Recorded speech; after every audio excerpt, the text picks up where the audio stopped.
So welcome. My name is Karen, and I'll be hosting today's webinar. It's called Art from the Inside Out. And this will include or start with a studio demonstration and conversation with Guggenheim Fellow and MIU Professor Jim Shrosbree. And we know that many of you came here for this demonstration. At the same time, we are also making sure to have ample time at the end to discuss all the different art tracks. And so as we get to know each other a little bit through the chat, we'll find out more like what your particular interests are in terms of the degree programs. So just before we get started, we do have closed captioning available. So if you want to use that, just click CC. And welcome everyone. Looks like it's largely United States.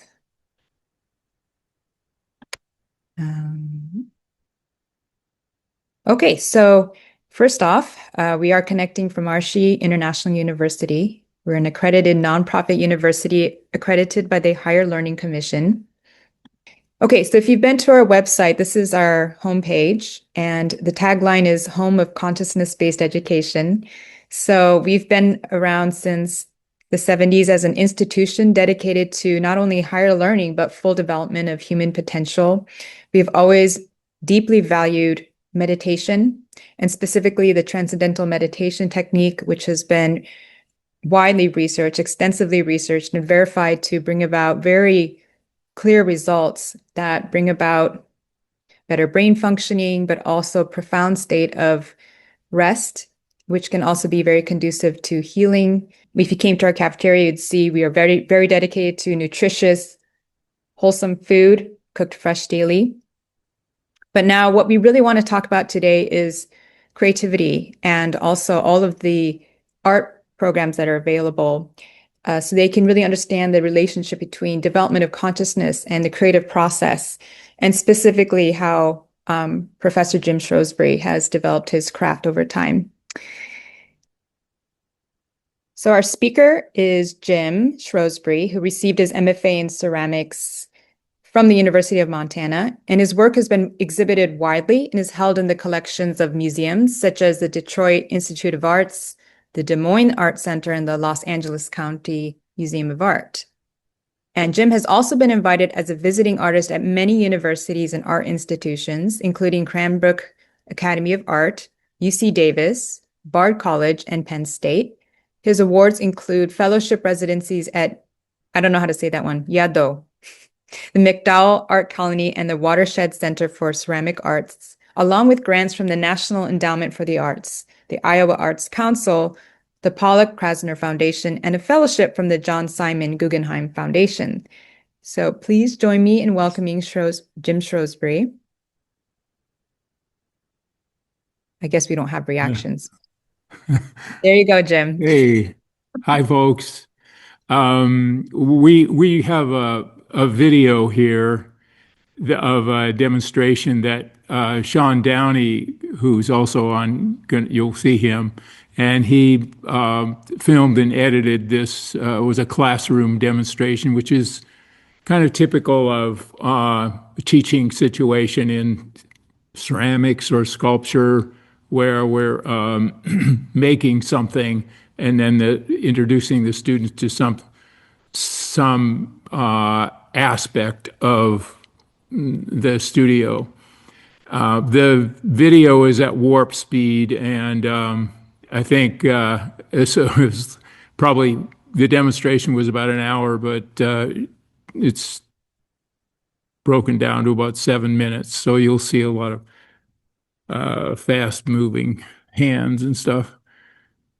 And I'll kind of talk a little bit here. I'm beginning with some slabs of red clay that have been coated with white slip, and then freely cut some stencils out of paper, and then painted these shapes on the slabs. Now the slabs will then stand up on this foot, which is called a foot. This will be a cylindrical jar that's being made.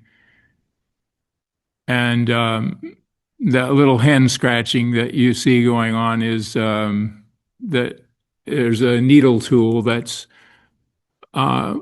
digging into, it's called scoring into the edge of the slabs so that they can lock together. That'll lock onto the base there. And these are put on fairly loosely in the beginning and then straightened out as we go along.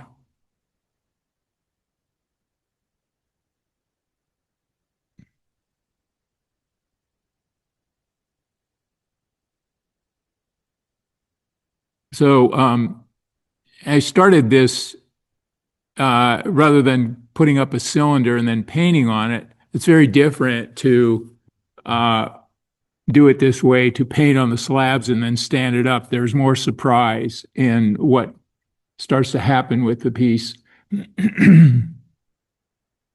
And the demonstration is really focused on playing with the difference or the opposites of 3D and 2D. So setting up the situation so that the two-dimensional activity, which is the painting on the walls of the pot, will interact with the volume of the pot as it's being made.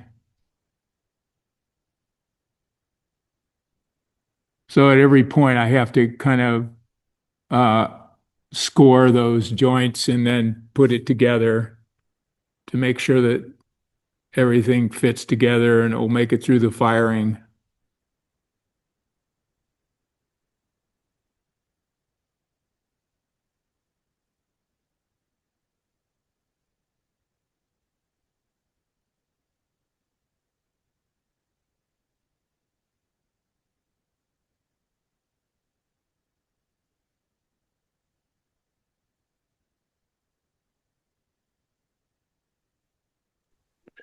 Jim, is there anything you could say about the role of improvisation or sort of planning something out versus, or how much you plan something out when starting it versus Yeah, improvising?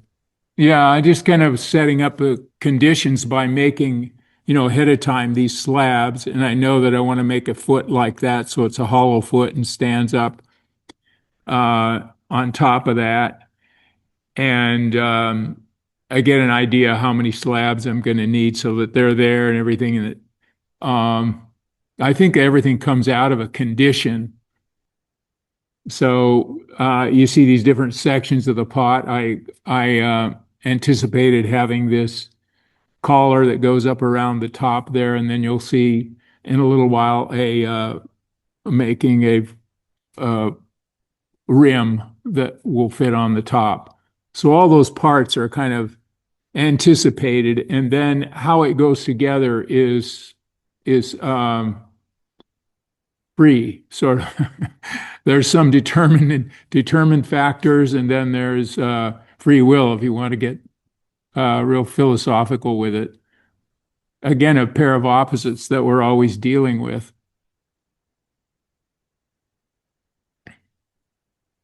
And I mention these opposites because I think that I'm always, paying attention to what's happening between things, how they're either fighting with each other or integrating with each other, and how to deal with the kind of coexistence of the two so that they'll play together.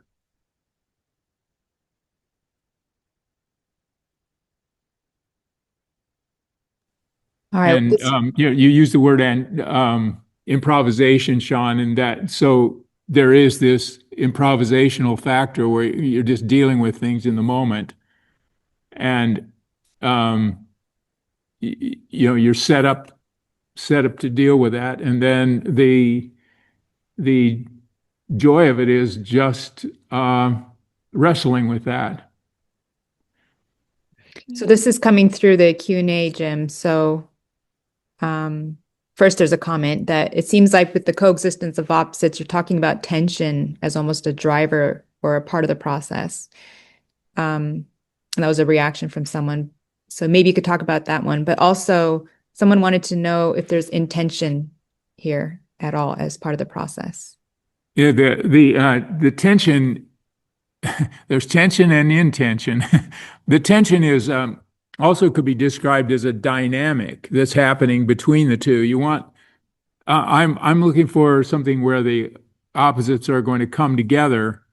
I'm setting up things that are very different from each other, and then how they bump up against each other. Every joint between slabs, the shapes and shapes in between are all important for developing a kind of marriage between things that are really wrestling with each other.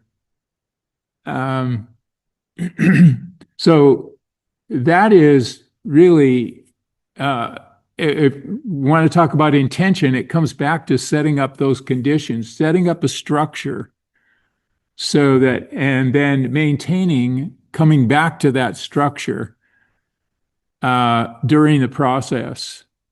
It has to do with the kind of tools that are used. It has to do with the kind of clay, the vision that this is going to be fired at about 2,000 degrees, which is considered low temperature.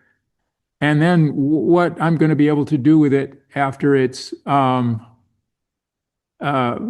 fired once. And then I can put glaze on it, and these things are going to change.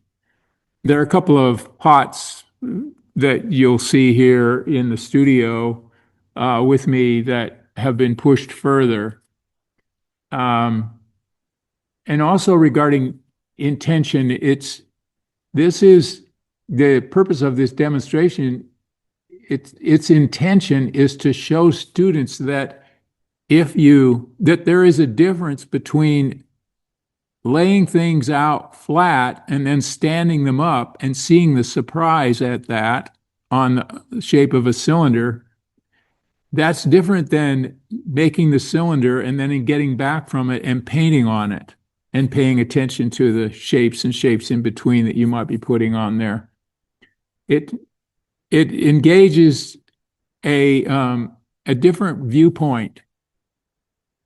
And I think that standing in, it's less self-conscious if you're making the slabs first and then standing them up, and having the intention of looking for the surprise that's going to happen there and how you can work with that, as opposed to being more the commander and getting back and then adjusting things. Both things happen. Dave says, great distinction. I'm going to read this as is. Maybe you can respond. Is there something being shared? The display is condensed to a small square. Yeah. I see. Okay, this is someone on the mobile. Yes, there has been a video demonstration that we've been putting. Yes. Yeah. So that's the end of the making of the pot. And there were a couple of them that were made during that process. You can see the one behind me over there. The other way around. I'm here. And it's the one I was working on, and that one, and then this other one is also a pot that was made during that presentation. So both of those processes of engagement, looking at it in different ways, were used to bring it to this point. These pots haven't been fired yet. They will be bisque fire, which is the first firing, and then when glaze is put on them, then there are other things that happen. It's just considering layers, kind of like a geological thing. And I just wanted to come back to this principle of opposites because, you know, it's something that's a kind of overarching or umbrella principle that we use in the department, that there are so many nuances within that way of looking at things that can be taken advantage of. But I think one of the things that we keep echoing in the department in all of the classes, painting, drawing, textiles, ceramics, sculpture, they all echo these different ways of looking at things uh, in two ways in terms of opposites. And what is someone used the word tension, what is the dynamic between those opposites and how does it come alive? I think it comes alive in surprising ways. And actually, it's kind of miraculous that it does. It usually comes in the back door. But it's just through paying attention to this kind of rhythm that's established and watching for things to happen as we go along. It requires paying attention, and paying attention means looking at the broader picture, having a kind of vision or intention of what one might do, or no intention at all within a structure, and then paying attention to the moments as they're moving along. Okay, so we need a little bit more on the opposites thing. And I know if you're here within the consciousness climate, we actually start with silence and dynamism as the fundamental tension that exists within consciousness. But you are mentioning it in the process of art and creativity, and someone wants to know, Marcy, can you name the opposites that you're speaking of? Well, in this case, it's figure and ground. In the studio process, it's right. Say in this pot, there's something that's figure and something that's ground, and they go back and forth as to which one's figure and which one's ground. So it's what's there and what's not there. Another set of opposites is just putting up some walls or some skin around some hollow space.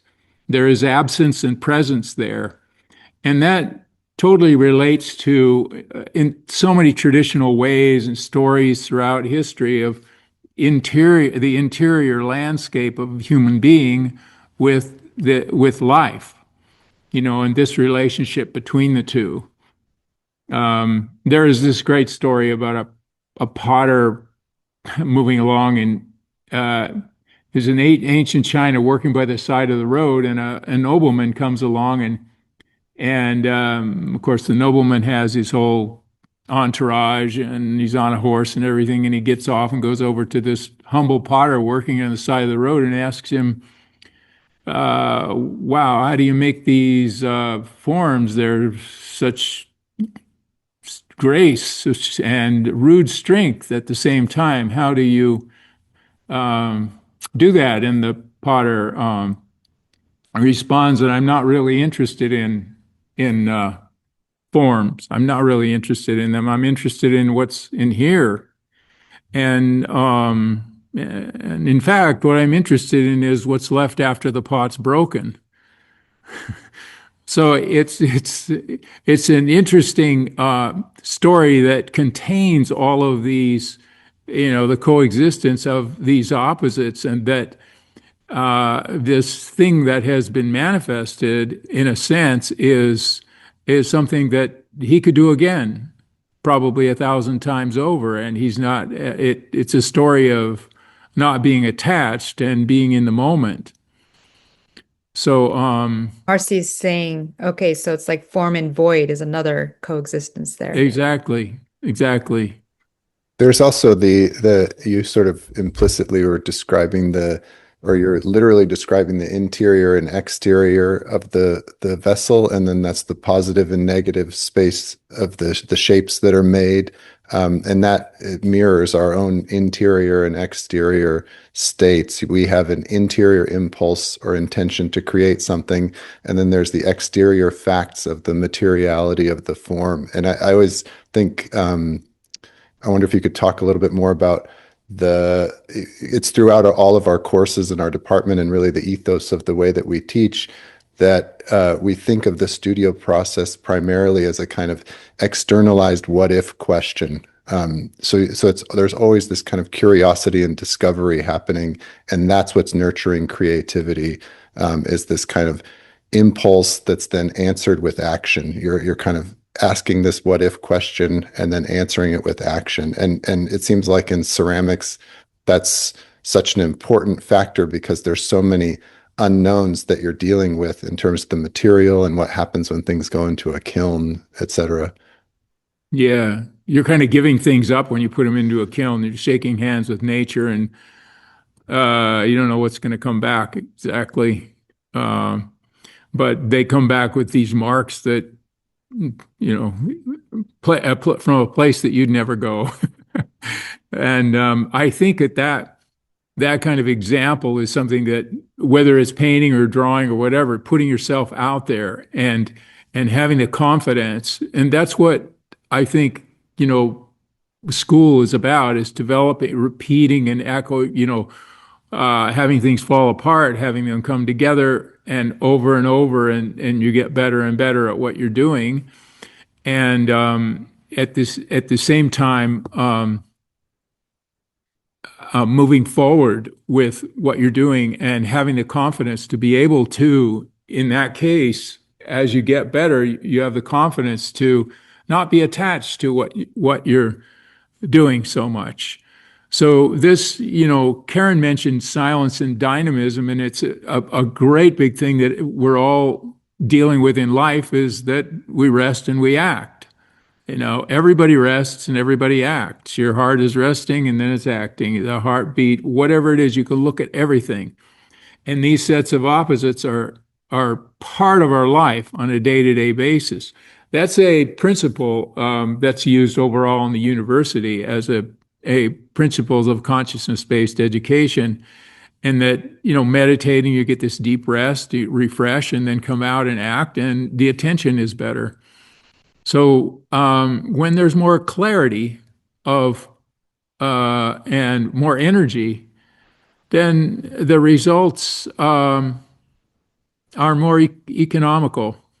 Economical meaning not money, but the economy, like being attuned with the economy of nature. It doesn't have a lot of, it doesn't strain to turn from day to day, or for the earth to go around the sun or the moon to go around the earth. It's all kind of happening, and we're part of that.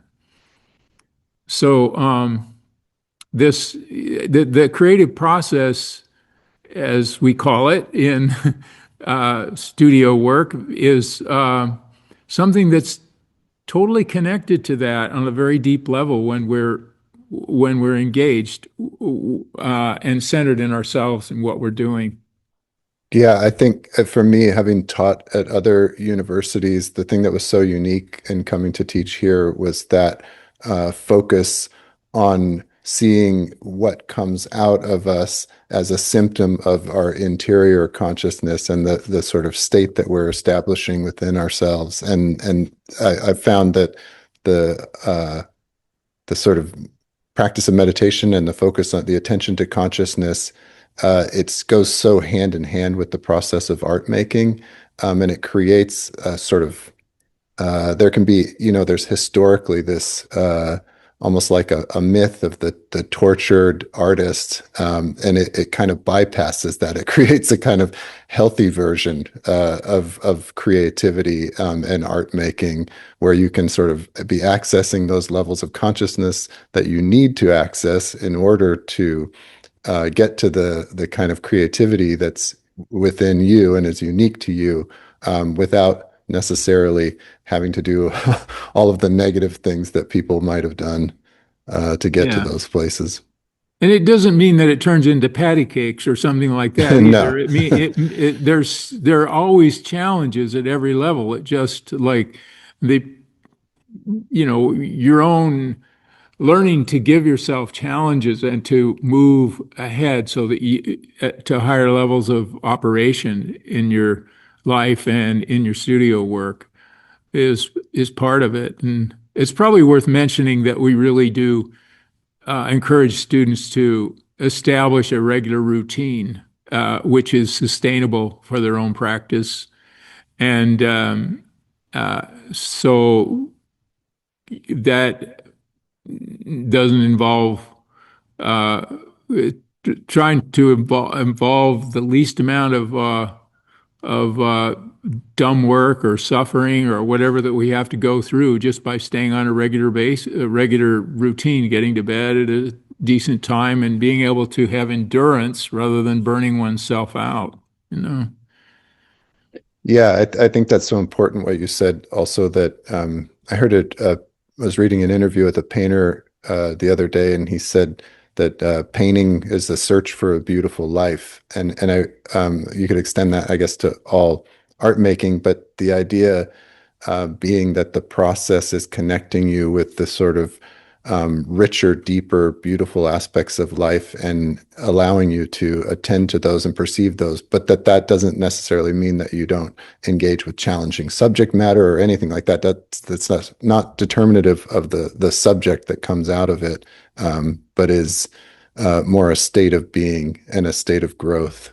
And I feel like this place is unique in the way that it focuses so much on that aspect of it. Yeah, did you see Marcy's comment? So she says, thank you for speaking on this. Regenerative art is healing of that starving artist paradigm. I guess she's pairing those two paradigms also as coexistence of opposites. Yeah, definitely. That's great. Yeah, so routine, I that's an interesting one to talk about, even regularity of sleep, because I went to performing arts schools and it was the opposite. It was like burning yourself out. Yes, same. I had and we maybe this could bridge. I can show some images from our low residency MFA program because as someone who has taught in a lot of different MFA programs and went to a very MFA program with a very different kind of ethos that was much more about the kind of break you down to build you up later ethos. We were sort of very intentionally trying to create an MFA program here that would be a little bit different from that, and going back to what we've been talking about, would create a more sustainable kind of healthy foundation for a lifelong creative practice that wouldn't necessarily have to result in the trauma of the sort of mythical grad school trauma or the starving artist syndrome that people are talking about in the chat. So yeah, maybe I'll show some images. Just we can see some of our students' work and some of this. So our low-res MFA, and then Ginevra will talk about can talk about the undergraduate programs as well, and our online programs.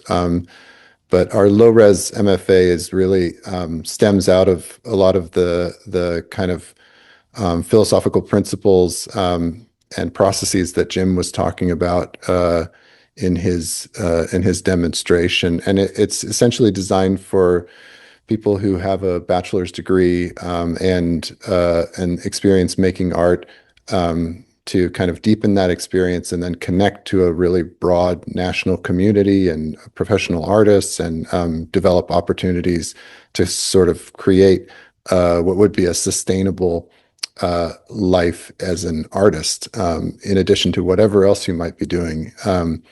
And so the program is a 2.5-year program, and the glue that holds it together are these on-campus residencies that happen for 2 weeks in the summer and the winter session. And that's when the students in this program are from all over the country, and everyone comes together here in Fairfield and is working in the studio and interacting with faculty and kind of building community between themselves and really kind of experimenting and jump starting their practice and kind of creating the momentum that will fuel them when they go home to their home studios and are working on their own. And these program or these residencies basically kind of create a continuity and a community that's then extended in a way that this kind of program couldn't have existed 10 years ago, but before the ubiquity of Zoom and all the different ways that we have to kind of seamlessly connect with each other and with other artists and with a wider network. So this in-person experience and community is then extended when people return to their home studios. And so when people are here on campus, they're getting to take advantage of everything we have here. And we bring in visiting artists. And the great thing about the ubiquity of Zoom and the way that we can do these hybrid things so easily is we can have internationally recognized artists who are doing Zoom talks or coming to campus and speaking in our gallery. Ginevra's joining us from the gallery here in the art building. And this gallery hosts, the Wege Gallery hosts about 6 exhibitions a year of nationally and internationally recognized artists, as well as our advanced and graduate student exhibitions. And when we have these programs, they're an opportunity also to bring people to Iowa who might not have otherwise come. And those artists are meeting with our students and interacting with them. This is from our most recent residency. Terry James Conrad, who's a printmaker who is also the head of printmaking at the University of Iowa, came over and did a demo or a presentation for our students, and then a demo on copperplate engraving that is a sort of simpler process that people could then take home with them to their home studios. And then in the second year of the program, it's really, so this is going back to the thing that Jim was talking about the opposites or inner and outer.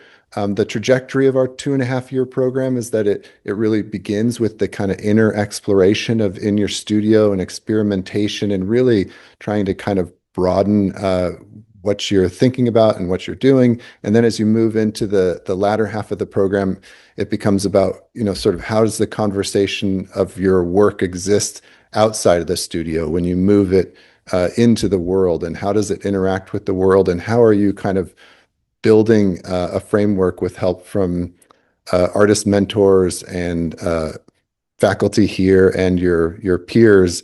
How are you building a kind of context that will allow you to keep making work for the rest of your life after you leave and keep a studio practice going? And one of the reasons we made this a low residency program that was so exciting to us about that idea as opposed to a full-time program is the idea that while you're in school, you would also be sort of engaged in the rest of your life and have a studio practice going within your regular life. So that when the program is over, the idea is that you just keep doing what you've been doing and keep making work. And so this program ends with a thesis exhibition in the gallery upstairs here at the Wege Center in the winter. And it's always a great kind of exciting celebration. And the program it's a visual art program, and that's the most expanded definition of visual art. So there's a lot of hybrid activity. There are people working in photography, video, performance, drawing, clay, painting, just about we have a student right now working with sound sculptures and performance and theater. So a lot of these things are kind of coming together in the program. And our art building here becomes this wonderful sort of dynamic locus for all of that. And so I thought, since we're a visual art program, I thought maybe I should show some visuals here. Well, as you were going, people are asking if you have a 1 to 2 month option, like in the summer or something like that. Say it again, a 1 to 2 month? 1 to 2 month, like a shorter residency option, or... No, we occasionally have continuing ed. Well, so the low residency program, you're only here for 2 weeks in the summer and 2 weeks in the winter. And then the rest of it, you're working with online seminars and working with artist mentors, either online or in the location where you are. We sort of have a really wide network across the country of different artists that we connect people to and educators. Yeah, and so that program has that kind of rhythm to it. We do have an on-campus MA program as well that sometimes people use as a way to generate a portfolio to apply to other graduate programs. And that's an on-campus full-time program. Can you speak to that on-campus culture? We are in Iowa, but Fairfield is its own vibe. Can you speak more Oh about yeah. the city? Is it friendly to LGBTQ? Absolutely. Yeah. As someone who moved here, I moved here with my wife, who's also an artist from Boston, and had lived in New York and Boston and taught on the East Coast. And when we came here, we were so surprised at this little bubble. I mean, I was teaching at Brandeis University outside of Boston, and this university was more international than Brandeis and more diverse than Brandeis. So it's a wonderful, even though we're kind of in the middle of nowhere. It's this active little bubble of people coming in, and when we first came here, we were sort of really blown away by that. And we also there's a wonderful thing about Fairfield, which is that it's about 3 to 4 hours from a bunch of different amazing art centers like Kansas City, Chicago, St. Louis, Minneapolis, Omaha. And so there are all kinds of museums and opportunities to engage with artists and to bring artists to campus while you're here. I would also add that you mentioned the mentor program for the MFA low residency, and that's been a real attractive point and very successful part of our program that maybe somebody lives in Los Angeles and we can connect them with major artists in Los Angeles as their mentor. So those people are their mentor for a semester, and then they can change to a mentor the next semester, or they can also have, because of COVID, it opened up the possibility of Zoom meetings with mentors, but the mentors meet with them once a month in their studio or in the mentor's studio for an hour and a half or so, and it's been a real important component for that program.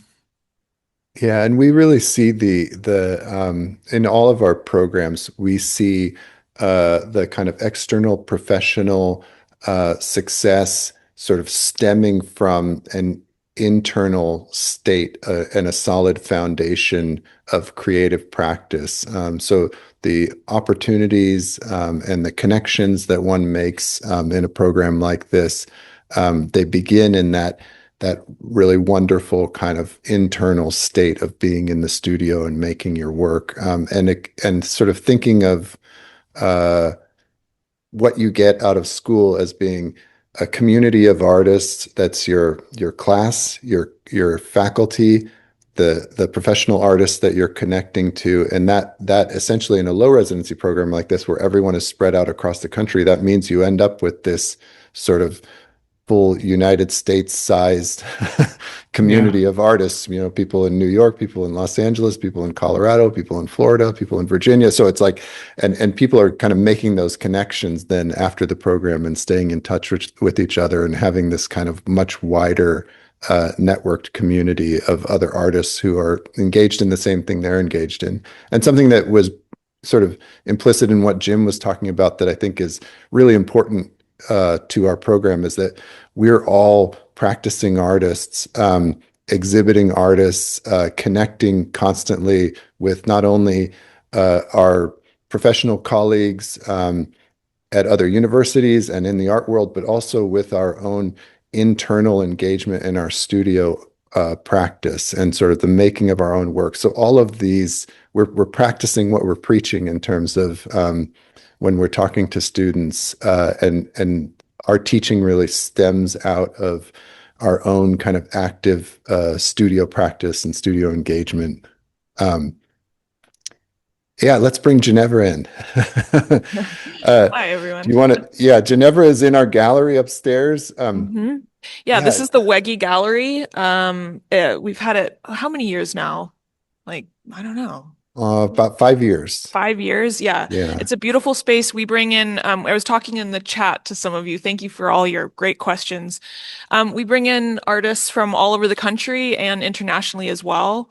And also our students show their work here when it's their graduating time, their thesis show for our BFA, MA, and MFA. So we have those every year, which is always really fun. But in between those shows, we have other artists coming in. So I wanted to talk a little bit. So we've been talking about graduates, the graduate program, the MFA, but we also have an undergraduate program that's in person. Um, it's it's a little unique here, right? We've been talking about this idea of consciousness, but we also have hands-on learning. It's an art program. It's what you would expect. We have painting, we have drawing, we have sculpture, all the like foundation courses that you'd expect from an art school. But within that, we're also having this broader conversation about consciousness, developing the individual potential of a person, how to be be a sustainable artist, sustain it through your whole life, not burn out when you're 40. Like we want you to be working when you're 80, 90, 100, whatever. So that's part of the broader conversation as well. We also have, so we have those foundation classes. We also have ceramics. We have textile dyeing courses, screen printing, a lot of fun stuff here. We keep our classes small, 15 students or less, so that you have one-on-one attention with professors, and you also get to know your classmates. You're not going to go through school and be like, I saw that person one time, but I'm in a class of 100, or, studio classes we keep small. I see someone asking, is there a jewelry studio? We don't have that right now, but we do have, like I said, ceramics and sculpture and things like that. So we do have kilns, but we don't do any jewelry in them. So that's in our in-person classes, you can do a minor, a BA, and a BFA, and up to an MA in person. So, if you have more questions on the types of degrees, that's something we could get into later.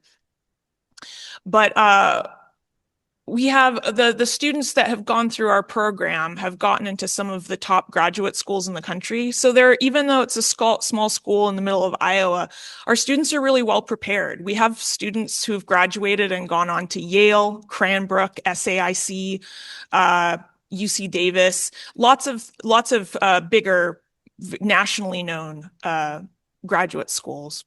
And Ginevra, there's a question about online classes. Do you want to talk about that, since both Ginevra and I and Jim all teach in online courses as well?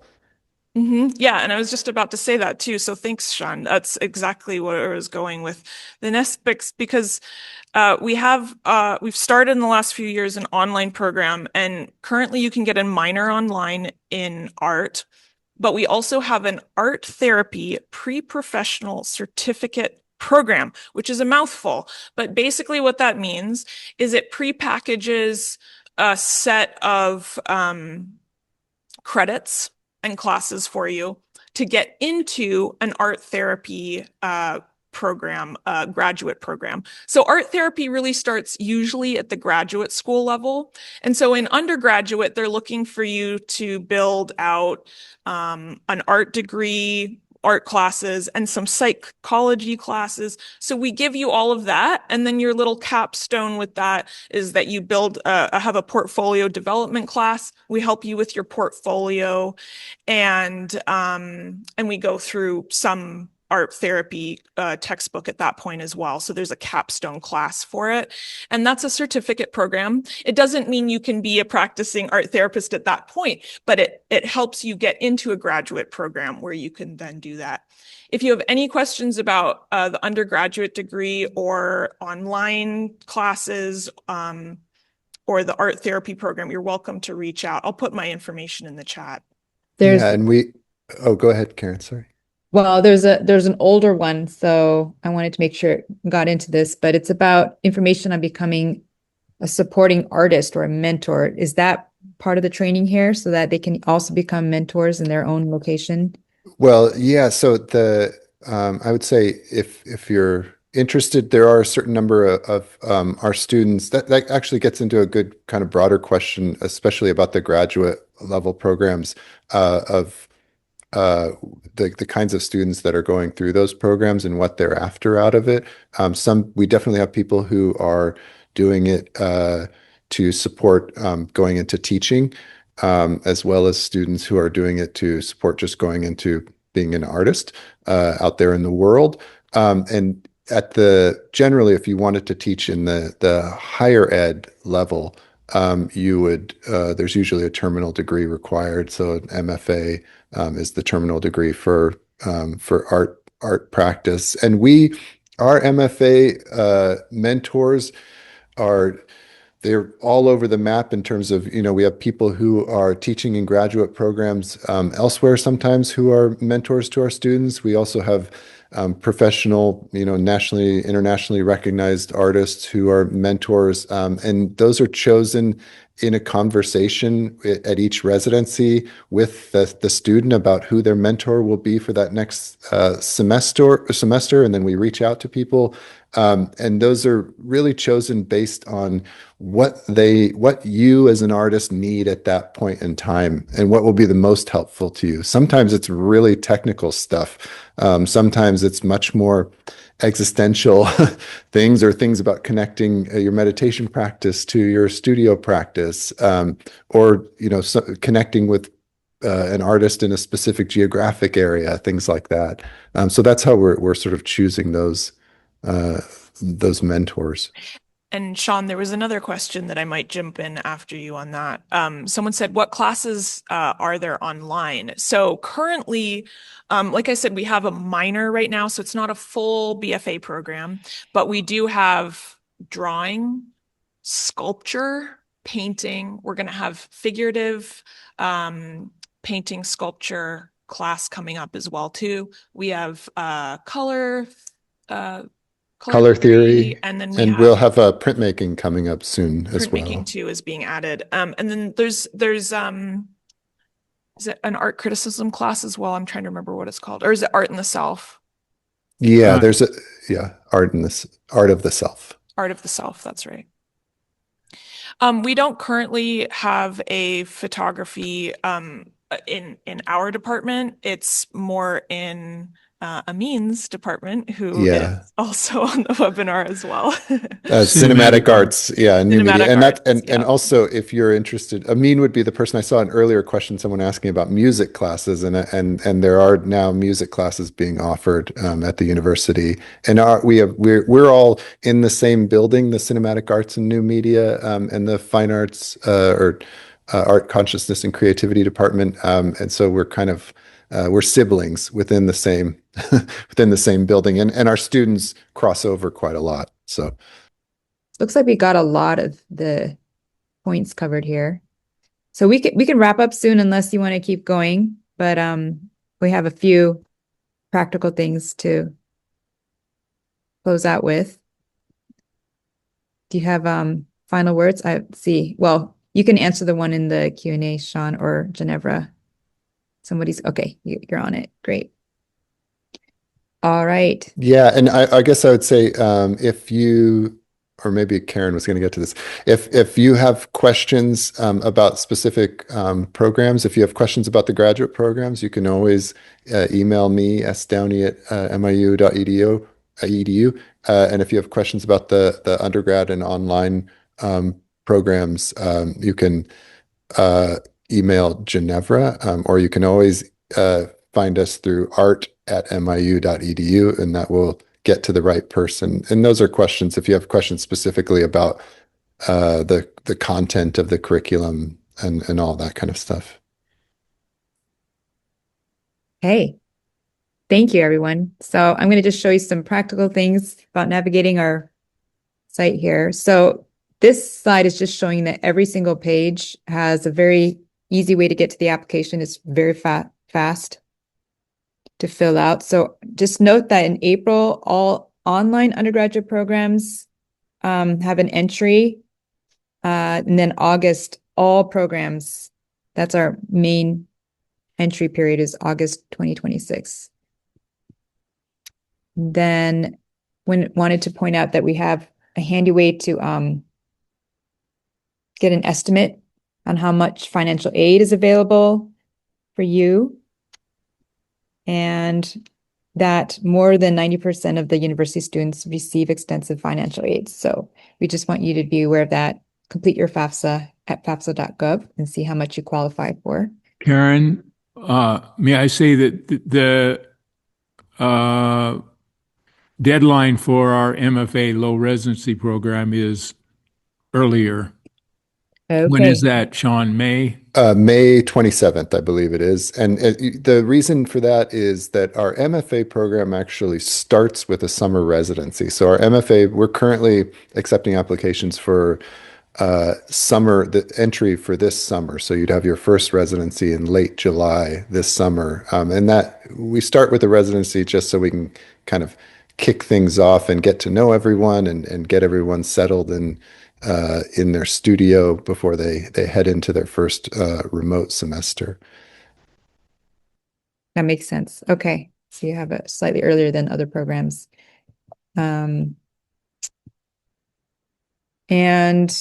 well, this is a very interesting, unique point for anyone who gets enrolled or accepted. You can learn Transcendental meditation for no extra cost, right? It's just bundled into your tuition.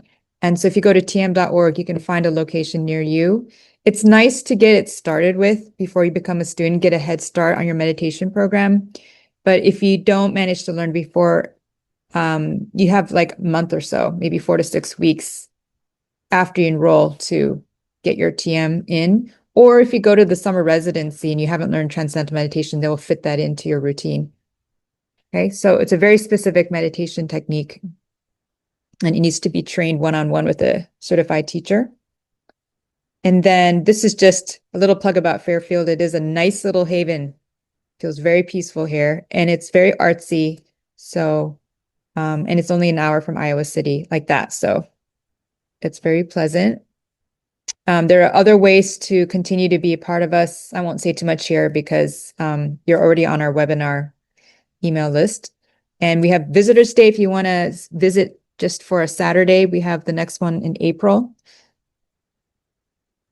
And then we wanted to just give you the direct link to Instagram, the MIU Arts Instagram. This is very active, so you might want to check it out.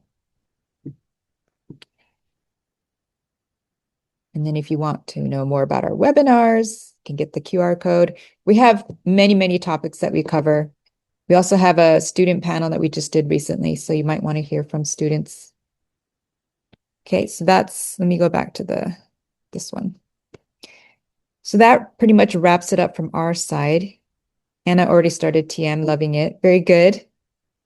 Yeah, it's really nice to have meditating faculty because they're doubling up as mentors, both with your meditation, but also, your work as an artist. So, all right. Should I leave it on the QR code scene, or I guess you're just getting a bunch of thanks right now, so you can check out the chat. Thank you, Louise. She says, thanks so much to all the presenters. It's really great to see all the programs and growth of the department. My time at MIU was amazing. This must be an alumni. Yeah, and if you on that Instagram, that MIU Arts, MIU.art MFA, I forget what there it is, MIU.art.MA MFA. It's a little bit of a mouthful. But on that Instagram, we also will advertise and let you know about programs that we have in the gallery. Most of our gallery exhibitions also have artist talks that go along with them.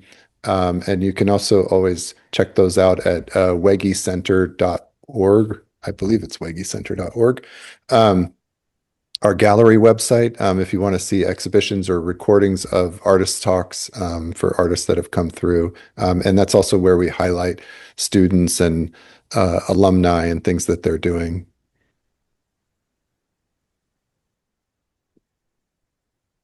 All right. With that, we hope everyone has a good rest of their day. I'm glad you found this informative. Thank you for being with us. Yes. Thanks, everyone. Thank you, everyone.